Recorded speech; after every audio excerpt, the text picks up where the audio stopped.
ตู้เอาใช่โดย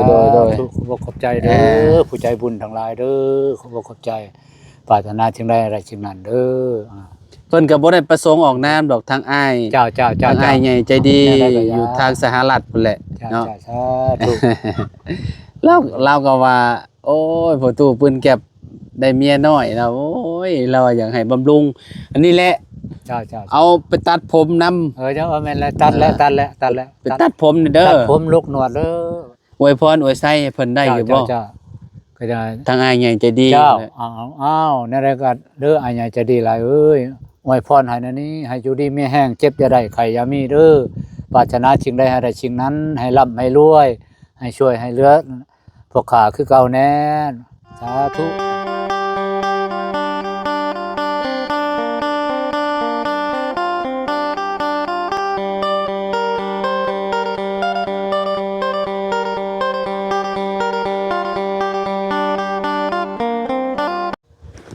กราบสบายดี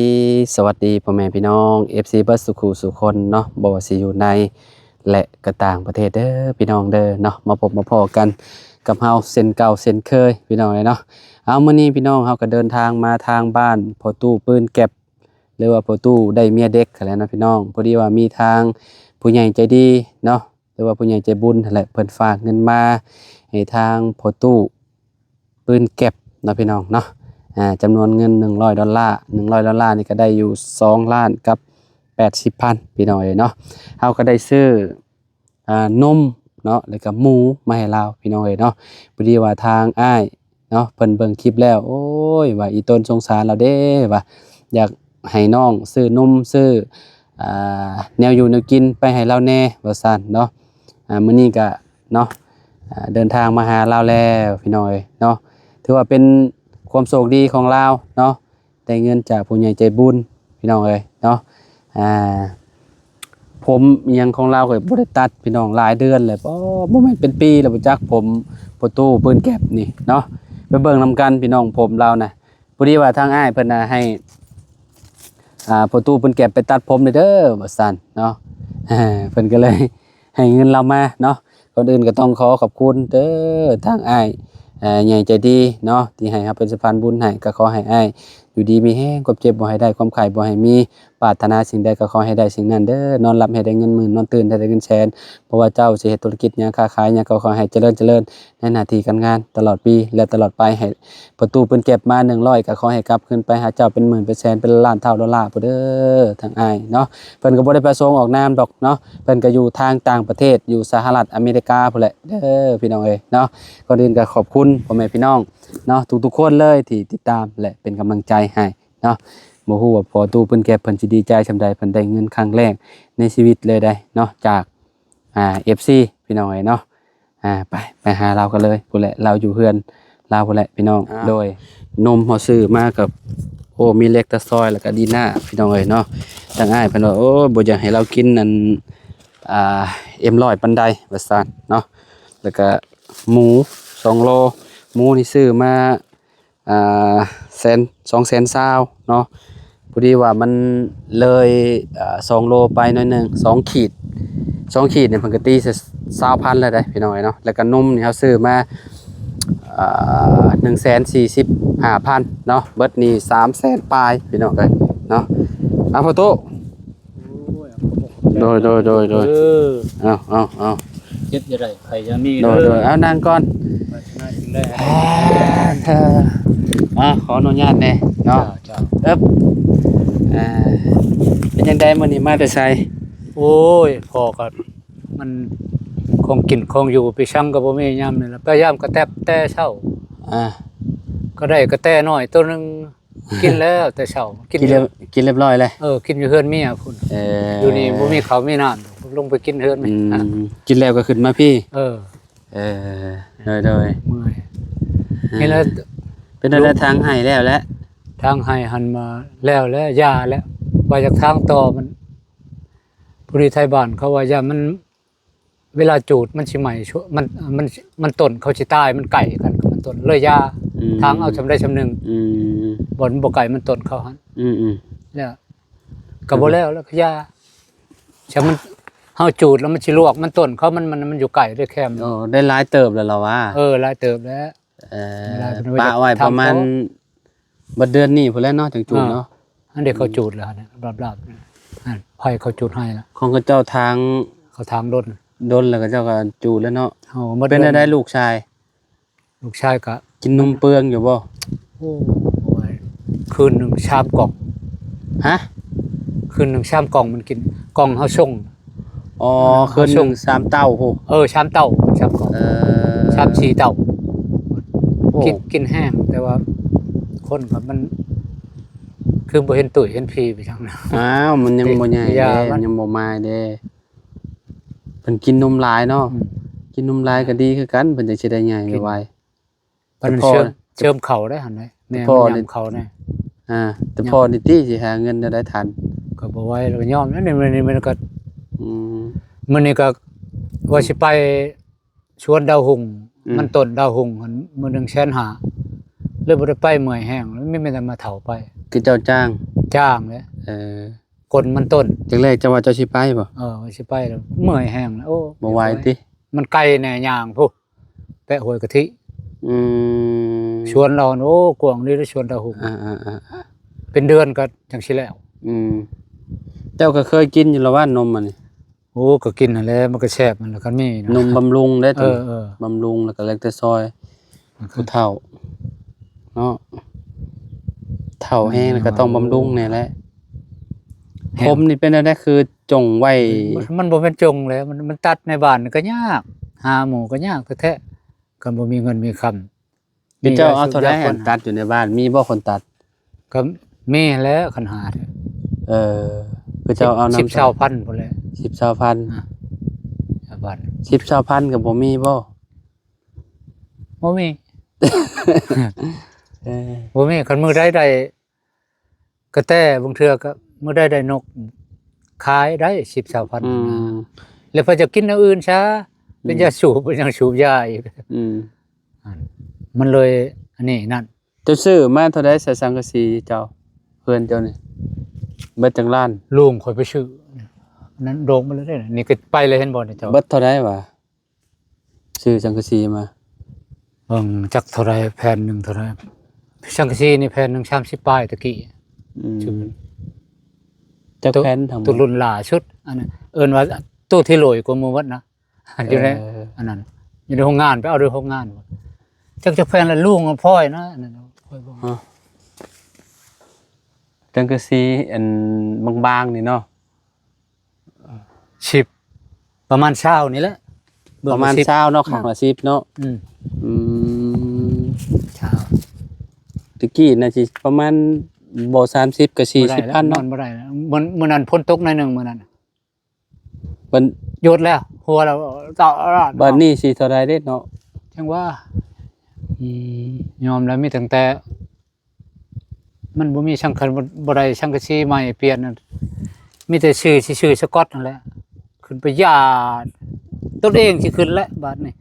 แต่ก่อนให้น้องชายขึ้นเด็กน้อยก็มันบ่ปานใด อ่า ยังหัวคือเก่าบ่น มัน ครู สิ บอล มันสิฮ้อนหน้าพ้นเด้ สิฮอดแล้วนี่จังว่าเตรียมมันเป็นอะไรก็นอนเผาแล้วยับนี่ยับนั่นแล้วก็ผู้เดียวเด้ บ่คะแนนว่าแผ่น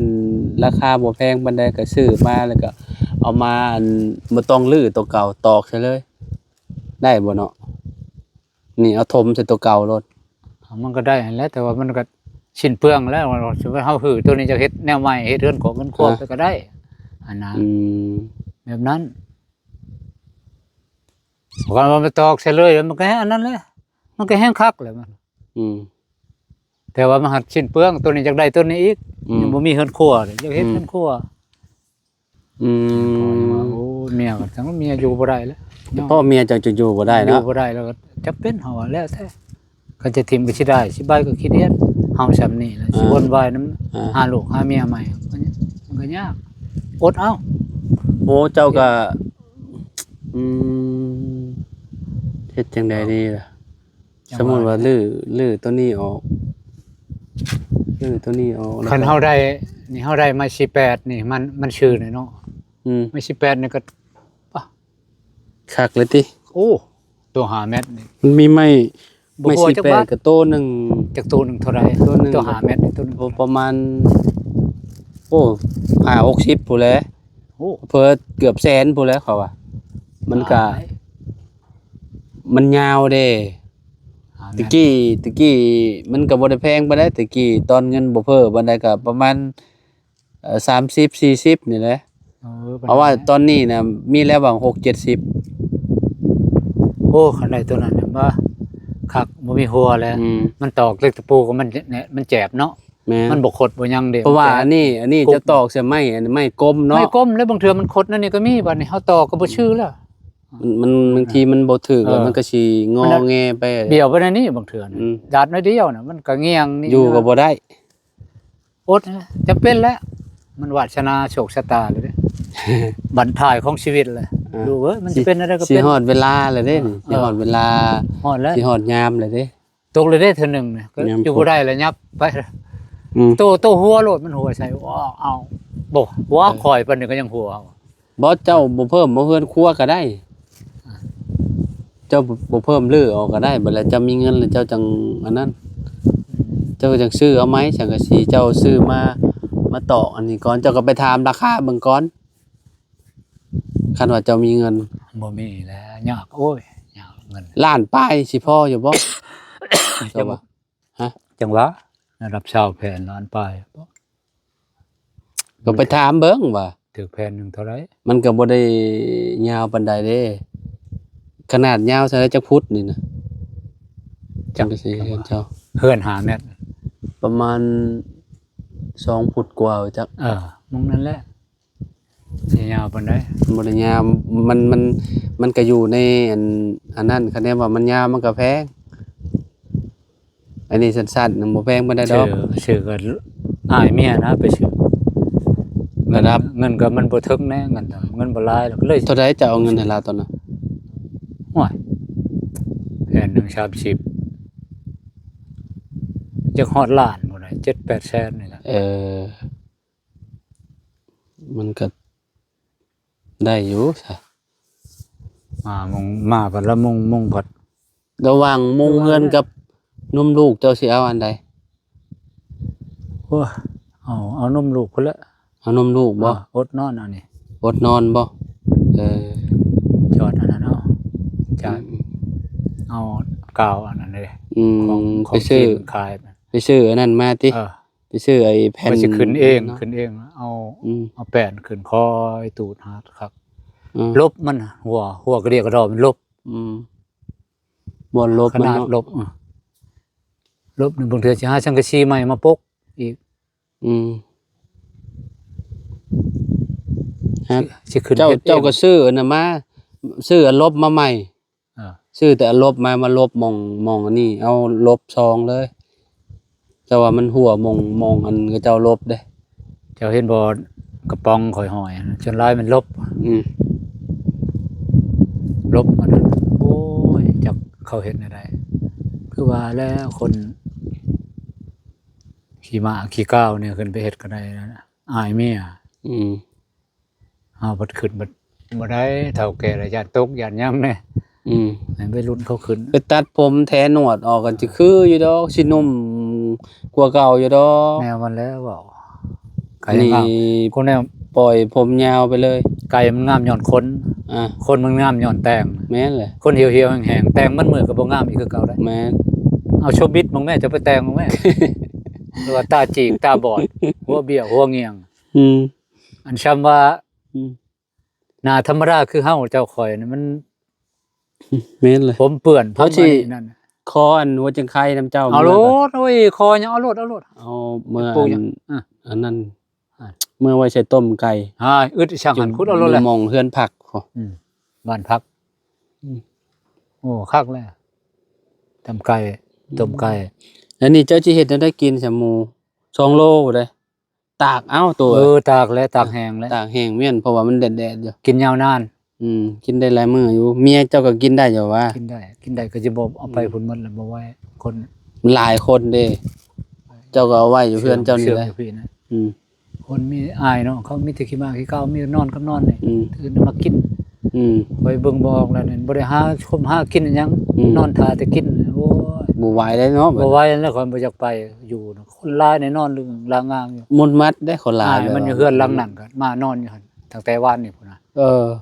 เป็นแห้งแล้วช่องอันน่ะผัวเราหั่นน่ะอายเมียข่อยคือกันน่ะ อ่าน อนช่อง3มื้อแล้ว นอนอย่างเดียว เออ โอ้ มีแต่ยินเสียงหมู่กินข้าวเลยลุกมาเฮ็ดเวียก บอก ทางให้ กาว่าสิบ่เฮ็ด ไป กาว่าสิบ่เฮ็ดหยังเลยเนาะ เฮ็ดกับมันตัวมันถึกใจชุดได้เอาเงินเจาะเงินจ้างมัน โอ้ ไปนี่ไปนั่นมีเงินให้แม่ บ่ เฒ่า ไหวดอก ก็ยังว่าแล้วพวกติดยาให้นะ คะแนนได้กินคะแนนได้กิน ไปทางให้ก็มีแต่ข่อยกับเมียข่อยกับเมียเราหั่น อ่า เมียอายเมียข่อยหั่น อ่า 3คนนี้โอ้ข่อยว่าคนปีหน้าข่อยยอมอยู่เจ้าเด้อข่อยมันแห้งแล้วปีหน้าข่อยเฮ็ดนำเจ้าแล้วข่อย อืม ข่อยจมใส่เมียเนาะบ่ทันเว้าให้แม่เฒ่าดอกปีหน้าข่อยไปเฮ็ดอะลิ มันเมียเจ้าก็อยู่พุ่นบ่นั่นนี่ อยู่หั่นแหละ อยู่เฮือนบ่ล่ะติอืม มันคือว่าเพื่อนนี่มันหลายแนวเดี๋ยวนี้ขี่มอดมาประชมอีก ลูกใหญ่ลูกใหญ่ก็คือล็อกแลนได้ก็มาอยู่พี่ก็ได้เนาะ บางไร ลูก คานหรือว่าหมอย่างได้ โอ้ยมันเป็นหยังเฮาก็บ่ฮู้จังคือแม่ทอกแม่เฒ่าแม่หยังเราฮู้มันหายมันอยากกินข้าวกินน้ำเราเอาข้าวป้อนนั่นแหละ ป้อนก็เม็ดเฮาบ่ฮู้คิดว่ามันเจ็บนี่นั่น อืม บ่ฮู้ได้เฮาได้ อืม เด็กมันน้อยเด็กน้อยโพด อืม ช่องเดือนปลายนี่เข้าเดือนที่3 อืม ตายแล้วกินนมมันแห้งอีกคนน้อยๆนี่ได้ว่าแห้งเลย กินนมหลายติ กินนมลายหั่นแล้วมันแห้งเขาห้องกินแห้ง เออ ไทยนี่เขาห้องว่า ลูกเขาก็กิน กินแห้ง ช่วงนี้กินนมหลายตะกี้บ่ค่อยกินบ่ได้เปลี่ยนนมเป็นนมตัวที่ว่าเพิ่นบ่มักเพิ่นก็บ่กินเด้นมที่เพิ่นมักโอ้มื้อละแพ็ค2แพ็คนี่ยังเอาบ่อยู่ อันนี้นมมาเลคโตเจนนั่นเด้ อืม เลคโตเจนมันแรกเกิดถึง1ปีมันเขียนอยู่หั่น อืม เลคโตเจนมันกินอันนั้น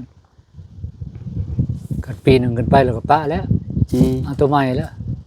มันบ่ไหวได้ตัวนี้มันแชน5แชน6เคาะใช้แต่มันหั่นบ่ได้กินหยังเอาเลยมันหา คือเลี้ยงลูกนี่เลี้ยงใส่นมแม่ดีที่สุดแล้ว ดีแล้วอันนี้มัน จังหวะ บ่ให้ เปลื กิน อง นั่นติเฮาก็จังว่าแล้ว มันบ่เปลืองเด้ นมก็คือบ่มีน้ำ ไปเบิ่ง รู้จักเป็นพอกเป็นเพิดแพมเพิร์สอีก อืม อีชังอีกอันนั้นปกเหี่ยวเพิ่นหั่นแพมเพิร์สเนาะ แม่นก็เป็นเพิดแหละ แพมเพิร์สผ้าอ้อม อืม อันนั้นมันผ้าห่มมันอืม เป็นอ่อนๆนั่นเด้เป็นหยุ่นๆเย็นๆหั่นน่ะ แม่น นั่นแหละ คะแนนว่าใหญ่แล้วก็ไข่ในดอกตอนนี้น่ะยากตอนนี้น่ะเด็กน้อยน่ะ ได้ บ่จักนมบ่จักเป็นเพิดบ่จักโอ้หลายๆอย่างแต่6-7 ปีไปแล้วไข่ดอกเขาว่าเนาะ โอ้ว้าวแล้ว6-7 ปี คือซำลูกเจ้าแล้วติ อย่ามา ไข่ในแล้วน่ะเนาะ สิกินนมไปซัง อืม กินแต่ข้าวนม อืม บ่มีก็บ่กิน อืมก็คือเลี้ยงเด็กน้อยก็เป็นอันนี้แหละ ก็บ่เลี้ยงผัดอีต้นชงชานเขาเกิดมานํเฮาแหละเขาจะอยู่นํเฮา เกิดมา เป็นผู้หญิงผู้ชายก็เข้าอยากอยู่น้ำเฮาจำเป็นแล้ว อืมจะต้องเลี้ยงเขา บืนแล้วบืนใช่ มีเวียเฮ็ดก็ไปเฮ็ด โอ้แน่นอนแล้วมีเฮ็ดแห้งเฮ็ดได้ซำใดเฮ็ดซำนั้น อ่า ทางอื่นหลายคนพอเฒ่าไม่เฒ่าก็สิช่วยอ้าวเลี้ยงช่วย อืม กันว่าเขาใจดี อืม เมียก็เลี้ยงมันก็สิไปทางใดบ่ได้ล่ะ เมียเจ้าบ่เคยไปเฮ็ดเวียกเทื่อว่า เคยเฮ็ดอยู่ เคยไปบ่ แต่อันนี้มันค่ามันก็ไปรับจ้างรับหยังก็ไปกัน อืมค่าลูกอยากอันนั้นแหล้วเนาะอยากย่างนี่แหล้วเนาะ บ่ได้ได้มาแล้ว อืม อันบ่แม่นแม่อุ้มแล้วอยากเศร้าอยากมิดโลด อืม มันคือมันสมมุติมันจากนอนมันให้ใช้อูก้อยก็บ่นอนให้มันแม่มาอูบชิกนี่ชิกนั่นพอนอนหามันเรื่องกระโตเลยนะ อืมเราเคยอยู่นำแม่เราเลย อันนั้นได้สำคัญนะ แม่นอยู่ สิเข้าทางใดต่อสิเข้าบ้านต่อบ่ ฮะ สิเจ้าสิเข้าบ้านต่อบ่ บ่เข้าแล้วมาหาเจ้านี่แหละ ก็โทรมาแต่มื้อนั้นวันที่ยังเนาะมื้อนั้น7-8นี่บ่ เห็นช่องชายมันข้างเอาวัดไปป่าพุ่นมาเปิดโทรศัพท์ โทรมายามใดก็เจ้าบ่ค่อยรับสาย เดี๋ยวนี้ค่อย เฮาบ่กล้าเข้ามา บ่เดี๋ยวนี้ค่อยสิถือไปนำแหละคันค่อยบ่ถือไปนำข่อยไปนำเมียข่อยป้าเมียข่อยแม่นั่น มื้อนี้น่ะข่อยโทรหาเมียเจ้า ข่อยป้านำเมียข่อยฮู้ข่อยอยากอ่านเจ้าจะสิโทรมาแล้วข่อยจะว่าเอาไปป้า เพราะ นำ ว่า เมีย ข่อยโทรมากันยันเจ้าบ่รับสายแล้วยันเจ้าบ่อยู่เฮาบ่เข้ามา เฮาบ่จักถือไปนำหำนั่นนะไปสมมุติเฮาพกนกพกหยังกำลังสิยิงนกมาพัดเลี้ยงๆๆว่าน่ะแบบนั้นน่ะเนาะพกนกพกหนูป้านำเมียคันบ่เอาไปบางเทื่อเฮาก็ไปตึกเบ็ดตึกกลางแล้วเฮาถือไปนำนั่นน่ะ สบายเงินก็บ่มีเงินสิเติมโทรกลับจากตับกลับคืนหมดน่ะช่องชายบ่ได้รับ ดีเด้อมื้อนี้โทรมาเมียเจ้ายังโทรกลับว่าว่าจังได๋ว่าถามหาเจ้าว่าเจ้าหากนมาแต่หาอันยิงนกว่าหรือว่าหยังแหละประมาณนี้แหละ ไปบ่แม่นยิงนกดอกว่ายิงนกก็แม่นไปหาย่ำกระแตบสำคัญตัวนั้นแล้วแต่ถือปืนไปนำน่ะพอนกพอหนูก็ยิงมานำบ่ได้ปนได้แจ้วปลอกปลิวน่ะมันบ่มีดอกกระหอกกระแตน่ะก็บ่ได้ไปไกลปานใดแถวใกล้ กินเบิดมื้อละจักกล่องซ้ํนี่ ๆโอ้ก็กินประหยัดแล้ว ประหยัดเอาละติ มื้อละกล่องนั่นน่ะ มื้อละกล่องเนาะ กล่องก็สิได้หลายมื้ออยู่ผู้เดียว ประหยัดเอา ผู้เดียวกิน หมายก็ฮู้ก็พอฮู้แล้วโอ้นั่นแหละค่อย เอาอันนี้ก็เป็นเงินทางผู้ใหญ่ใจบุญประตูเพิ่นเบิ่งคลิปเจ้าแหละเพิ่น สาธุ อีต้นเจ้าเนาะให้เฮามาเป็นสะพานบุญให้ เจ้า ซื้อนี่แหละซื้อนมมาให้เจ้า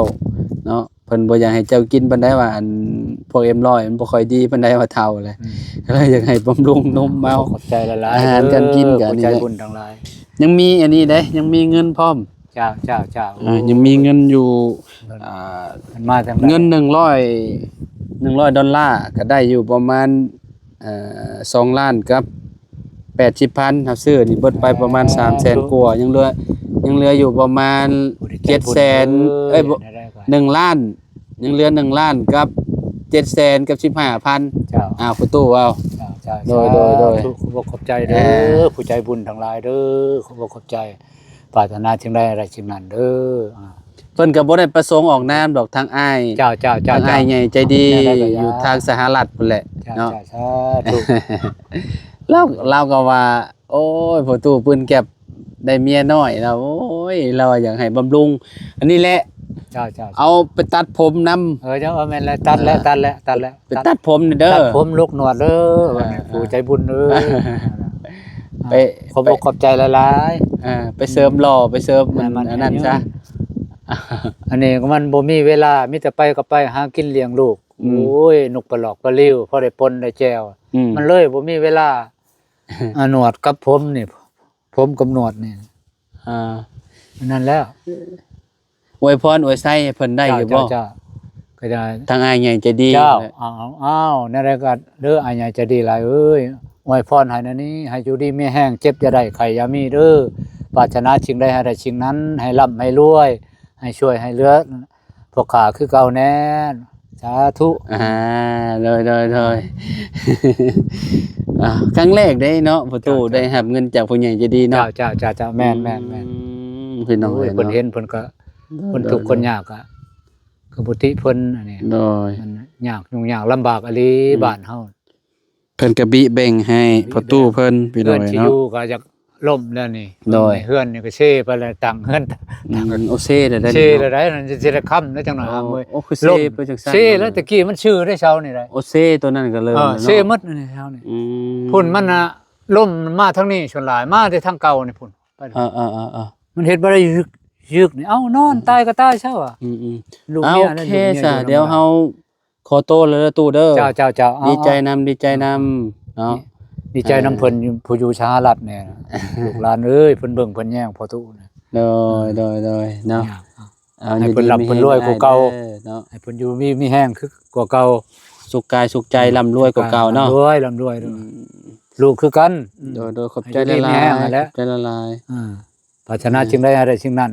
โดย ให้ร่ำให้รวยในหน้าที่การงาน โดย เฮ็ดนั่นแหละ เฮาไปเด้อตู้เด้อ เจ้าอยู่ดีมีแฮงเด้อเอาสบายดีเด้อตู้เด้อ สบายดี โดยเนาะ